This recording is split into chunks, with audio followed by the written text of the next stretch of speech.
Greater Phoenix. We can tell our story differently. A new perspective. A different look. Greater Phoenix A to Z. Good morning, afternoon, or evening, depending on when this finds you. Welcome to the Greater Phoenix A to Z podcast. I'm your host, Casey Gilchrist.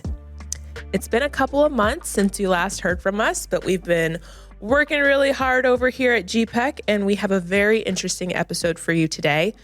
We're talking about technology that seems actually right out of a science fiction novel or movie, and it's growing rapidly in Greater Phoenix as this area emerges as a hub for vertical takeoff and landing technology. So we have two guests joining me today on the show. Thomas Maynard, who is GPEC's Senior Vice President of Business Development and has worked with hundreds of companies evaluating Greater Phoenix, ranging from Fortune 500 companies to startups, and has been leading the effort from GPEC in attracting innovative new companies in the eVTOL space. And also joining us is David Shilliday, Vice President and General Manager for Urban Air Mobility and Unmanned Aerial Systems at Honeywell.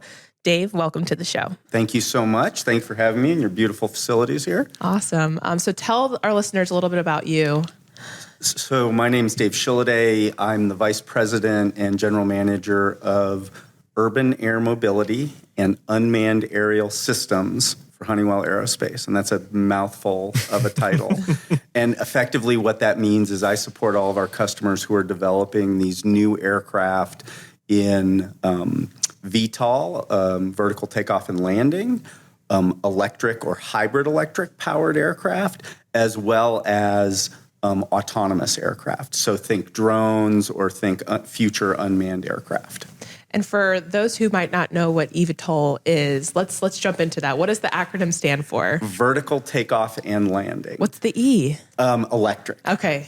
So you can have a VTOL, for example, the V-22 is a military VTOL. It can take off vertically, whereas eVTOL doesn't really exist yet. That'll be an all-electric version of an aircraft that can take off and land vertically, but also has the ability to flex and cruise horizontally. And I guess the benefit of vertical takeoff is that you don't need the runway. There you go.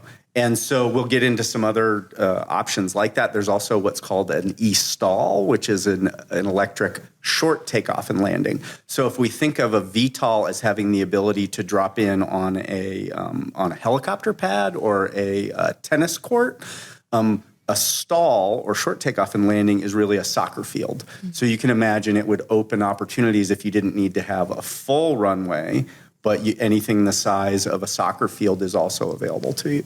Awesome. And how is Honeywell involved in this space? So for folks who aren't familiar with all Honeywell's offerings, if you've ever flown on a commercial or a military aircraft, Honeywell was probably the eyes, the ears, the heart, the lungs, all those things that allowed that aircraft to operate.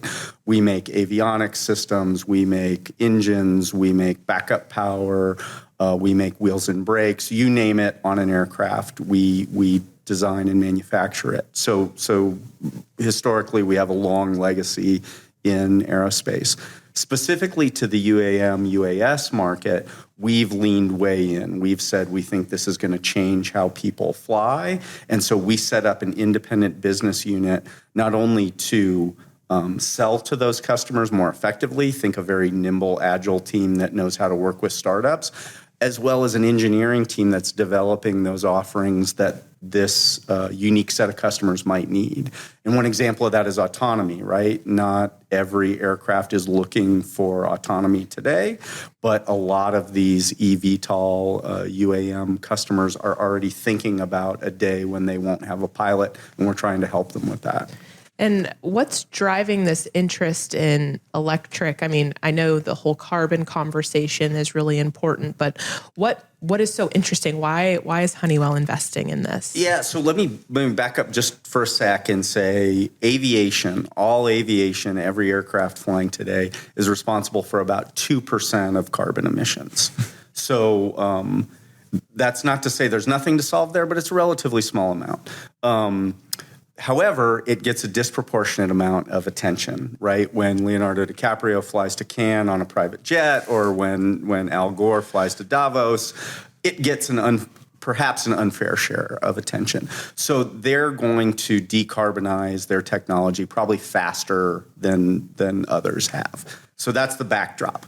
So why is it getting such a focus now? Battery technology and new aircraft are meeting, right? Battery technology has evolved where the power density is getting to the point where you can really have a meaningful mission with an all-electric aircraft, and aircraft designs for such a battery solution are maturing. So the stars are aligning for us to have an electric aircraft.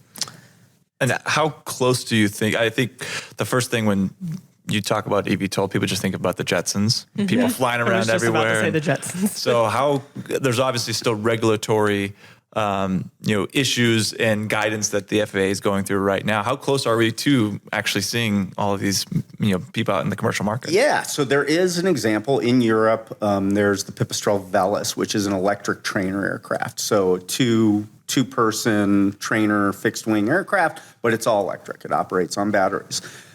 What you're really getting to is when we're going to see sort of, flying past your 25th floor here, right? Taxis that can take off vertically and land. We're probably 2 to 3 years away from test, right? Where you'll see those on sort of a test basis. And we're probably 4 to 5 years away from seeing it in a meaningful amount. There's a couple of big upcoming events where you'll see them tested. One being the Paris Olympics, right? Volocopter has already stated that they're going to fly people to and from certain events. Pretty exciting. One of the things we'll talk about here locally, this is a great place for us to test out vertiports and certain routes. Think Phoenix to Sedona with zero traffic, right? What a great route that would be on your weekend, is just to skip traffic entirely. So I'd say 2 to 3 years before you're really watching those first flights, and then 4 to 5 years before you fly to a city and say, oh my goodness, I can actually do that last mile from, for example, O'Hare to the center of Chicago on one of these VTOL aircraft. So where is this testing? You think it's going to happen in Europe first and then the United States?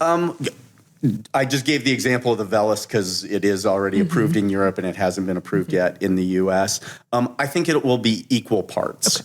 Okay. Let me go back to your regulatory comment, because today happened to be a big day for that. We, the UAS business for Honeywell, actually published what we called the State of the Union in rulemaking.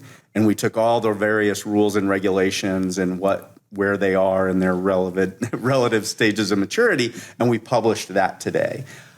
In part to help the airframers, the people developing these aircraft, in part to help rulemakers understand where there's disconnects between different regions, in part to help our peers and competitors who are trying to understand this landscape as well.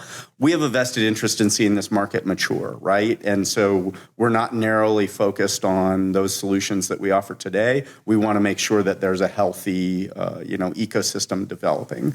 So that, if you were to read that document, you would say there's work to be done, right? There's work to be done in terms of aligning and harmonizing those rules, as well as specifically to understand what it's going to take for all of us to be able to operate one of those aircraft.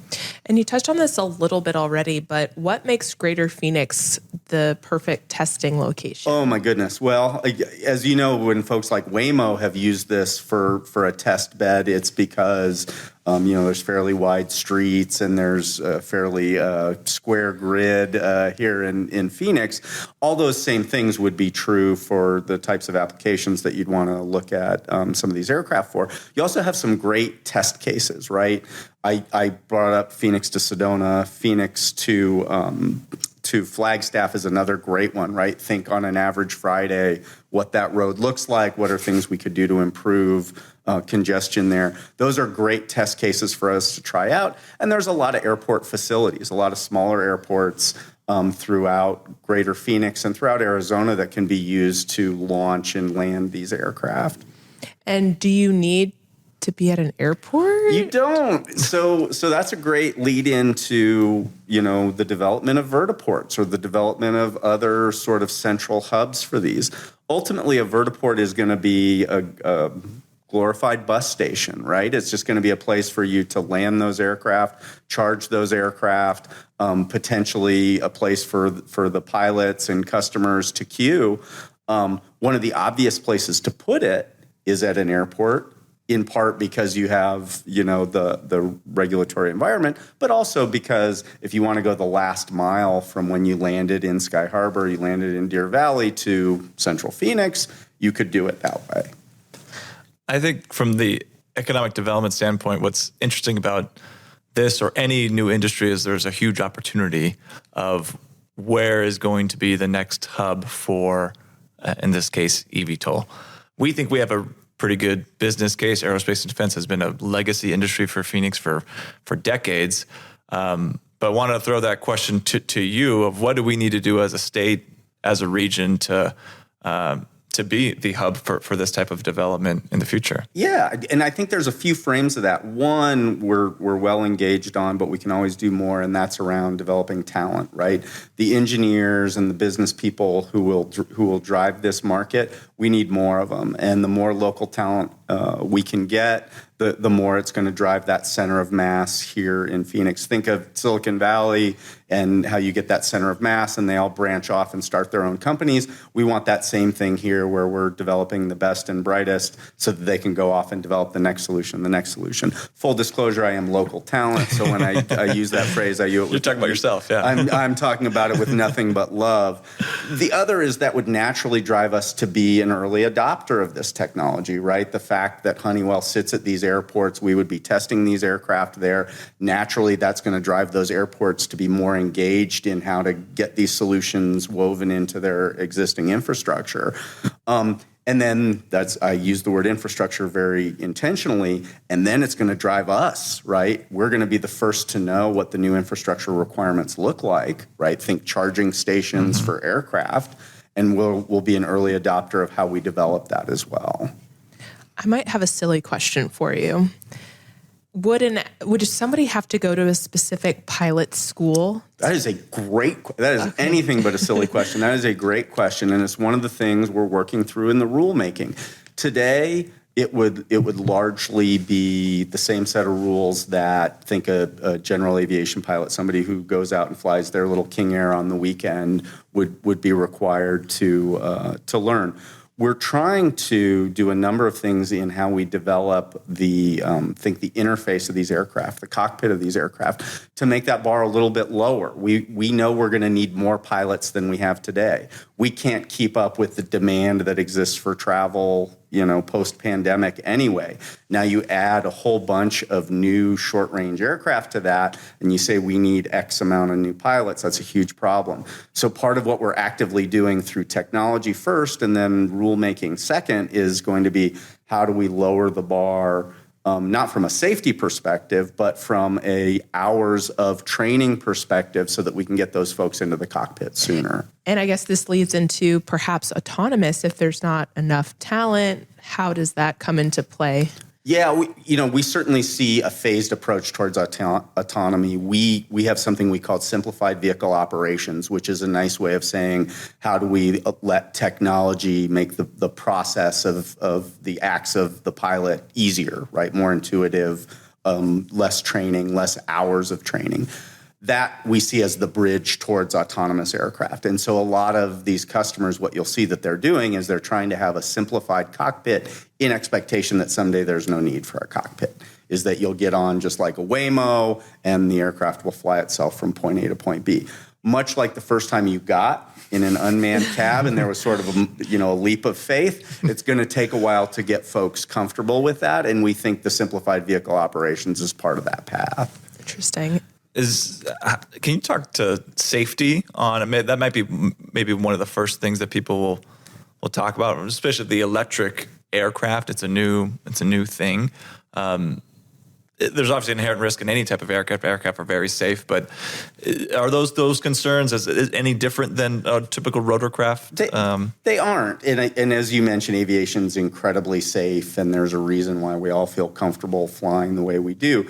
The requirements for these new aircraft will be exactly the same, right? But let's talk about what's different. There's going to be batteries and there's going to be electric motors where today there would be gas turbine engines. Mm-hmm. Electric motors are inherently more reliable than gas turbine engines. And so if you think of a gas turbine engine having reliability of, let's call it X, Electric motors are typically 10x. They're typically an order of magnitude more reliable. So that part is fairly straightforward. Getting people comfortable, right? The adoption of getting on that aircraft is going to take some time. The other thing I would mention that I didn't really touch on that's unique to these electric aircraft that is a big selling point is they're much, much quieter, like orders of magnitude quieter, to the point where one of these VTOLs is probably less than 70 decibels, could land at your neighbor's house and you likely would not notice it.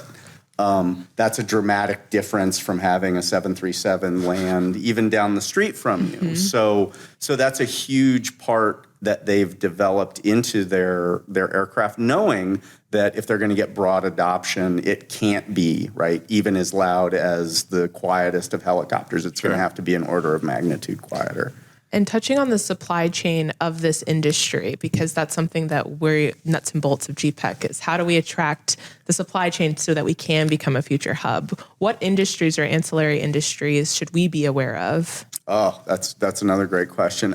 I mean, batteries are going to drive a lot of what make these aircraft work. And there is a highly fragmented space today in aerospace batteries where lots of different people are developing lots of different technologies. But the more we can do in the great state of Arizona to develop that here, again, that ecosystem that I described, we're learning, they're learning, and that's going back and forth.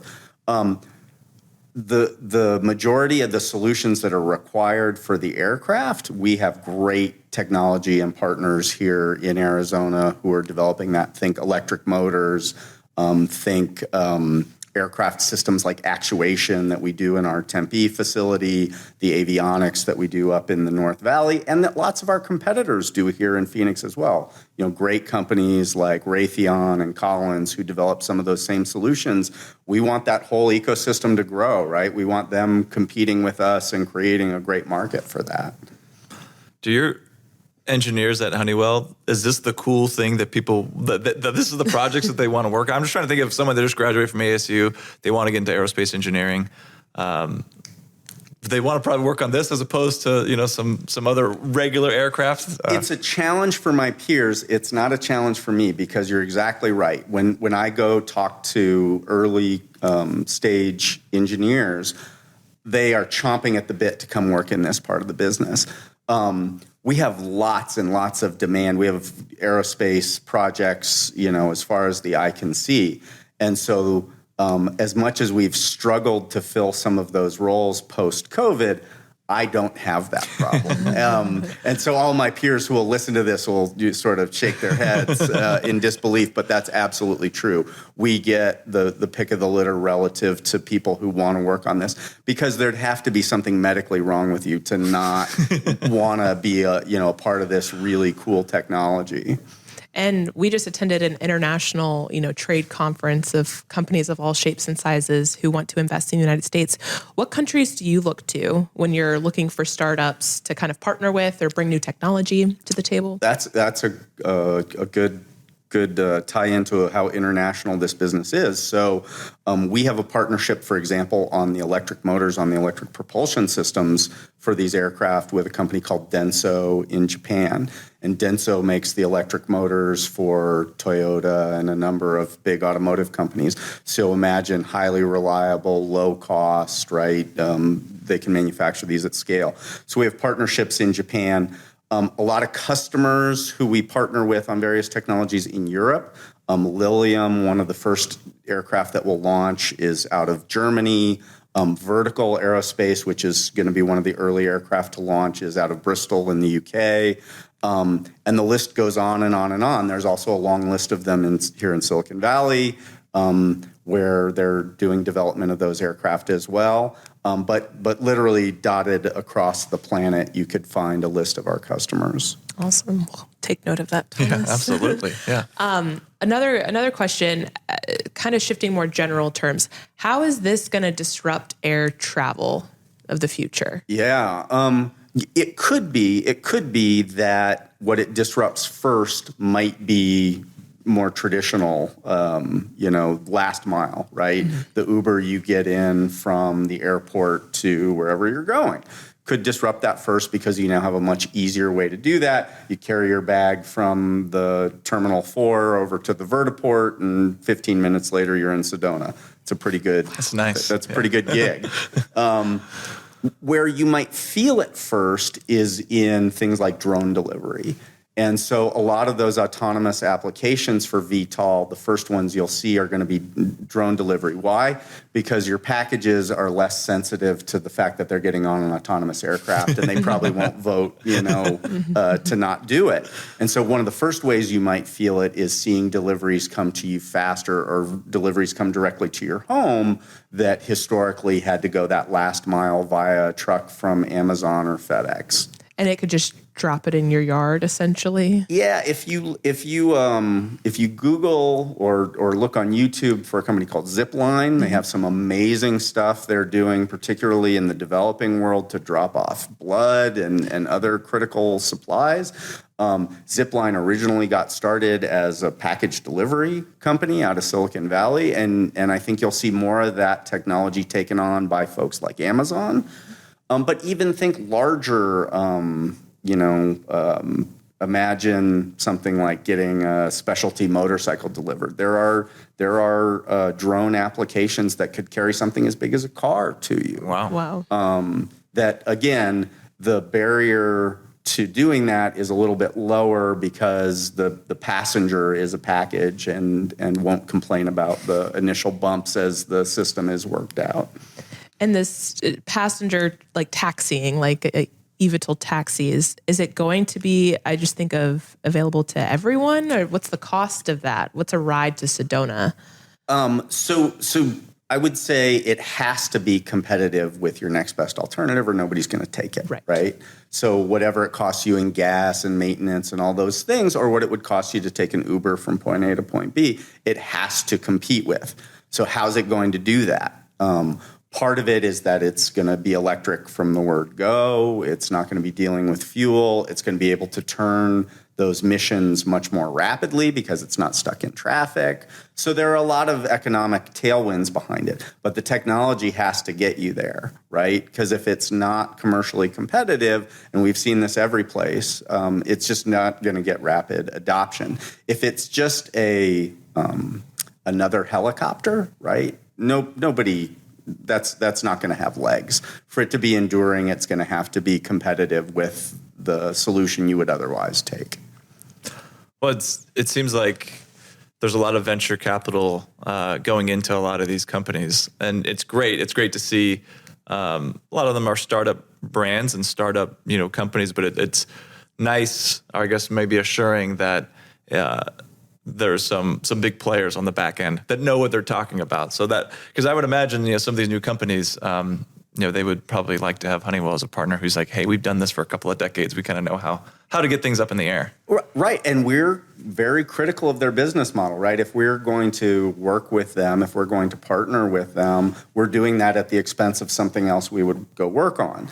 So we want to be sure that they've got not only technology that hunts, but a business plan that hunts. And so the questions around what's the cost per passenger per mile, those are things we've gotten into deeply with them, because we'd happily go off and work on the next project that has a better ROI if we didn't fully believe in this market. Absolutely.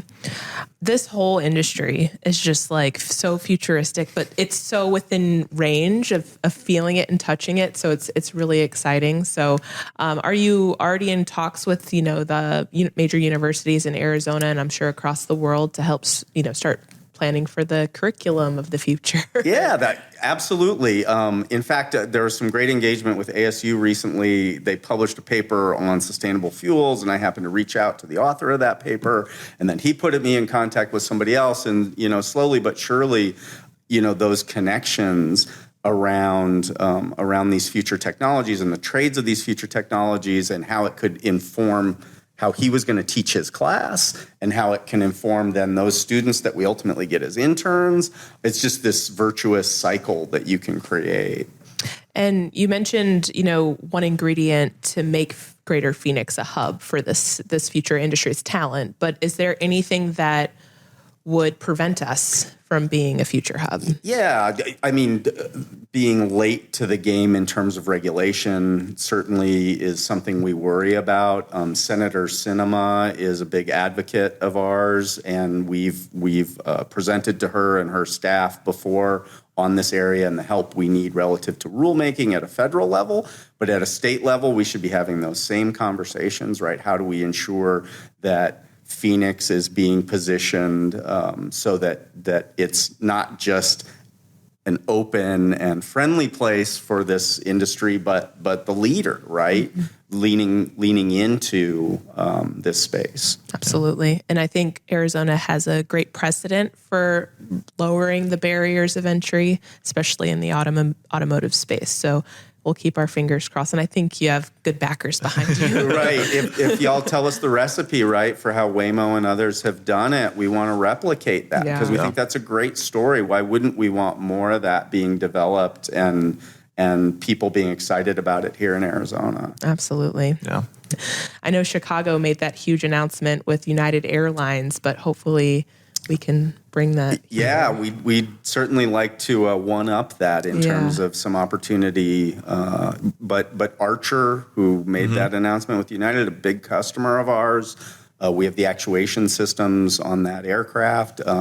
So we think that's good news, right? We're certainly endorsing that, but would I rather have it here? Of course. I'd rather be, taking that aircraft from the airport to my house or, to some spot in the North Valley than someone in Chicago. Yeah. Absolutely. Well, we'll keep an eye out for Dave on the first aircraft to Sedona from Sky Harbor. Awesome. We're leaving that I-17 traffic. That's something we all need. Yeah. Honestly, you just describing that put goose pimples on my arm. I'm just like, yes, please avoid the traffic. Well, thank you for joining us on the podcast, Dave. We really appreciate your insights. And where can people get in touch with you if they're interested? Yeah. So if you go to the Honeywell website, you'll find UAS, UAM, again, Urban Air Mobility, Unmanned Aerial Systems. It'll point you to me or someone on my team. If you'd like to learn more, please reach out. We're regularly on social media talking about all the good works we're doing. Look for us there as well. Awesome. Thank you both for joining us today. We'll be back with another episode of Greater Phoenix A to Z soon. And we have some really interesting shows in store, including Prop 400 and transportation infrastructure, artificial intelligence, and my favorite, the Phoenix food scene. So stay tuned for that. Do me and our guests a favor and be sure to subscribe to this podcast on your favorite podcast listening app. Also, if you feel so inclined, please rate us 5 stars and leave a comment because that does help some type of algorithm. To keep up with what's happening in Greater Phoenix, follow GPEC at Greater PHX Phoenix on LinkedIn, Facebook, Instagram, Twitter, YouTube. Until next time, be safe and well. Cheers.